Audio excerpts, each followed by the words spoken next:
My name is Karen, and I'm an artist, but I am losing my vision.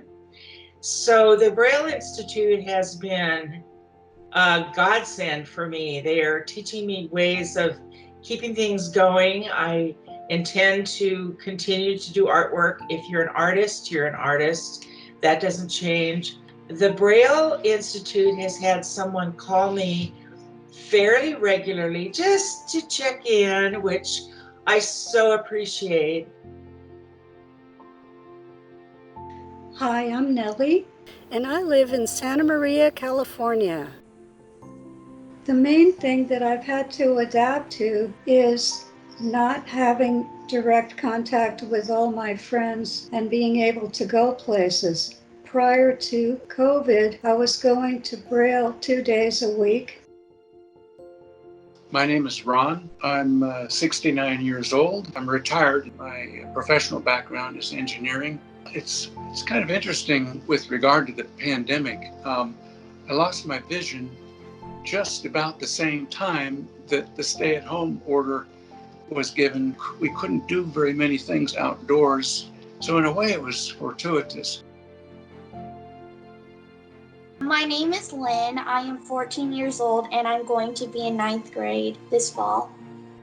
So I'd say since quarantine, my technology skills have improved a lot. I have a computer with JAWS and I didn't use it that much before quarantine. I have a Braille Note Touch Plus and I've been learning how to use that because I'm not at school anymore.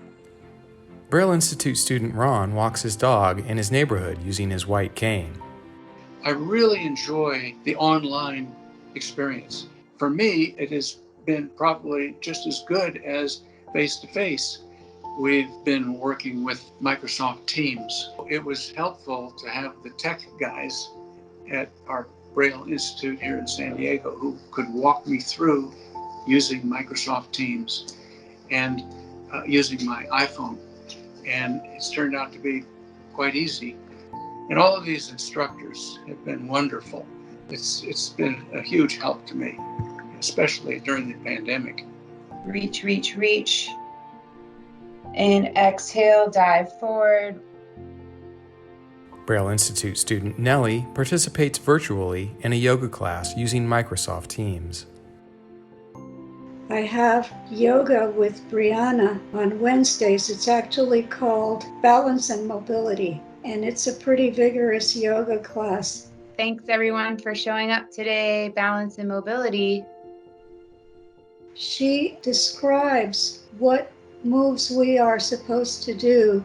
I'm not able to see her, but her descriptions are so good that we know exactly what to do. Many of the services that Braille Institute offers, if they were being provided by another agency, there would be fees involved. Orientation and mobility instructors charge anywhere from $55 to $60 an hour. Braille Institute offers that for free. Braille Institute student Ron warms up a cup of coffee using the bump dots on his microwave. My wife and I have talked about making a contribution as a part of my will because we've been so grateful for all of these services that have been no cost. It's really amazing. Braille Institute youth student Lynn sets the dinner table at her house. The materials for practicing, the Braille Challenge, they have some things online where you can download them. And that's how I practice usually. They have the audio recording so you can listen to it. You can Braille it on your own with Braille paper and a Braille machine. And they also have like the reading comprehension, proofreading, charts and graphs. So they have those things you can practice with too. And that's how I usually practice at home during the summer. My goal is just to find how to be an artist with vision loss. And right now I'm working on a great big canvas. It's 2 feet by 4 feet, and it's a great big eye.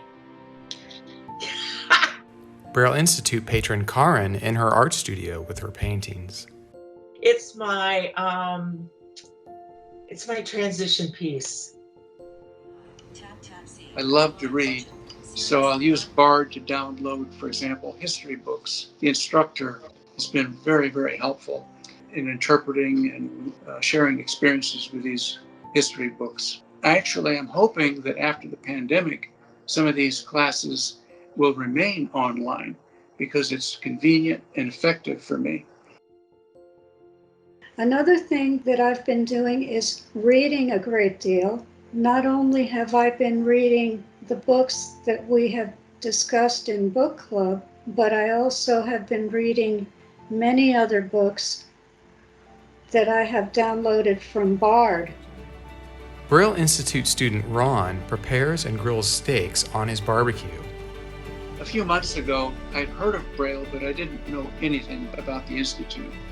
So someone said, give this a try.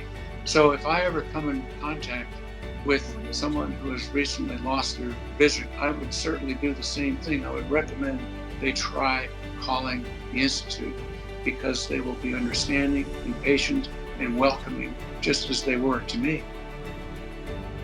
The Braille Institute youth team, it's like a family, a community, and there's nothing to be scared of because we all help each other. You can meet other people who are like you, and you can make friends. You can also learn a lot of independent skills.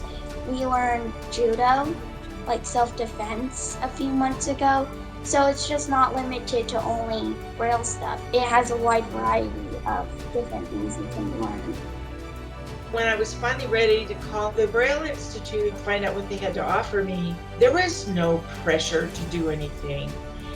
And I think what I would say to someone who says, oh no, I don't need that, I would say, okay, just know that they're there. When you're ready, they're there.